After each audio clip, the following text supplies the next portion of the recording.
दोस्तों, क्या पेगासस मामले में एक बार फिर से जांच कराया जाएगा? ये सवाल इसलिए उठ रहा है क्योंकि सुप्रीम कोर्ट ने एक बार फिर से पेगासस की फाइल खोल दी है। पेगासस का भूत एक बार फिर से बाहर आ गया है और मोदी सरकार इसमें बुरी तरह से फंसती हुई दिखाई दे रही है। साहेब के ऊपर जो आरोप पेगासस को लेकर लग रहा था कि सरकार ने अपने ही देश के अंदर लोगों की जासूसी करवाई है, इस लिस्ट में विपक्ष के नेताओं से लेकर पत्रकारों, कार्यकर्ताओं और यहां तक कि अदालतों के जजों का भी नाम शामिल था, जिनकी सरकार कथित तौर पर निगरानी करवा रही थी। सुप्रीम कोर्ट अब इस मामले में फिर से सुनवाई करने को तैयार हो गया है। तो क्या अब पेगासस का राज खुलने वाला है कि सरकार ने आखिर किस किस की निगरानी करवाई है, और क्या सुप्रीम कोर्ट पेगासस के मामले में सरकार पर एक्शन लेगा? पूरा मामला बेहद ही गंभीर है, तो वीडियो में अंत तक बने रहिएगा।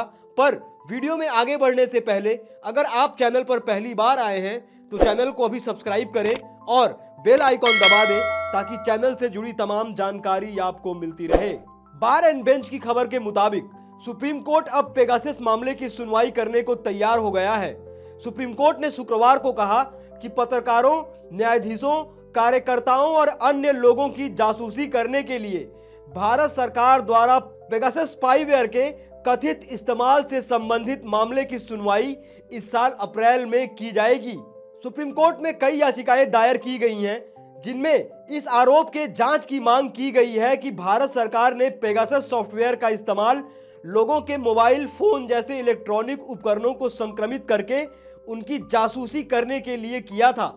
इजराइल स्थित सॉफ्टवेयर फर्म एनएसओ अपने पेगासस स्पाईवेयर के लिए सबसे ज्यादा जानी जाती है, जिसके बारे में पेगासस बनाने वाली कंपनी का दावा है कि यह केवल और केवल सरकारों को बेचा जाता है और ये कंपनी किसी निजी फर्म के साथ या किसी निजी कंपनी को अपना सॉफ्टवेयर नहीं बेचते हैं। यानी कि अगर पेगासस का इस्तेमाल किया गया है तो वो केवल और केवल सरकार ही कर सकती है, और अब सुप्रीम कोर्ट इस मामले की सुनवाई करने को तैयार हो गया है। जुलाई 2021 में मीडिया संगठनों और खोजी पत्रकारों के एक संघ ने बताया कि सॉफ्टवेयर का इस्तेमाल दुनिया भर में 50,000 फोन नंबरों को निशाना बनाने के लिए किया गया था, जिसमें भारतीय राजनेता, कार्यकर्ता, पत्रकार, व्यवसायी शामिल थे।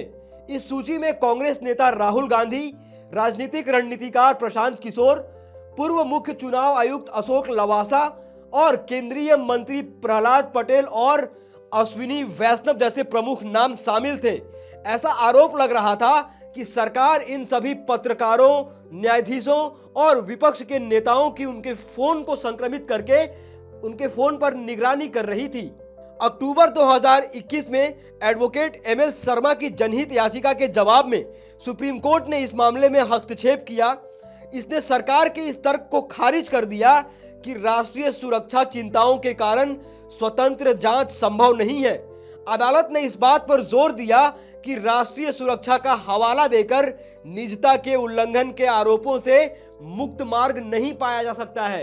यानी कि आप राष्ट्रीय सुरक्षा का हवाला देके इस बात की जांच से नहीं बच सकते हैं कि आपने विपक्ष के नेताओं, पत्रकारों और न्यायाधीशों की निगरानी करवाई है। इसके बाद सुप्रीम कोर्ट ने इसको लेकर 27 अक्टूबर 2021 को एक कमेटी पूर्व जस्टिस आर.वी. रविंद्रन की अध्यक्षता में 3 सदस्यों की एक कमेटी गठित की थी। सुप्रीम कोर्ट के पूर्व न्यायाधीश जस्टिस आर.वी. रविंद्रन की अध्यक्षता वाली समिति ने जुलाई 2022 में न्यायालय को अपनी रिपोर्ट सौंप दी थी। इस कमेटी ने यह बात साफ तौर पर कही थी कि सरकार ने जांच में सहयोग नहीं किया था। इसके बाद कमेटी ने अपने रिपोर्ट में कहा कि मोबाइल फोनों की जांच में इजरायली स्पाईवेयर पेगासस का प्रयोग के साक्ष्य नहीं मिले हैं। रिपोर्ट ने कमेटी में कहा था कि 29 मोबाइल फोनों की जांच की गई, जिसमें से 5 में मालवेयर पाया गया था, लेकिन यह पुष्ट नहीं होता है कि इनमें पेगासस का प्रयोग हुआ था। इसके बाद इस मामले को ठंडे बस्ते में डाल दिया गया था और इस केस में अंतिम सुनवाई 2022 में हुई थी।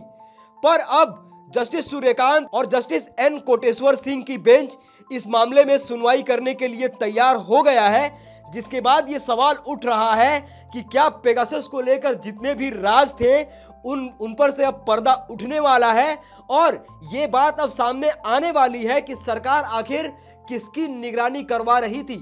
दोस्तों, आप इस पूरे मुद्दे पर क्या सोचते हैं, क्या राय रखते हैं? जिस प्रकार से पहले ये आरोप लगा था कि सरकार विपक्ष के नेताओं से लेकर पत्रकारों, न्यायाधीशों और पूर्व मुख्य चुनाव आयुक्तों के भी फोन पर निगरानी रख रही थी, और अब सुप्रीम कोर्ट इस मामले में सुनवाई करने के लिए फिर से तैयार हो गया है।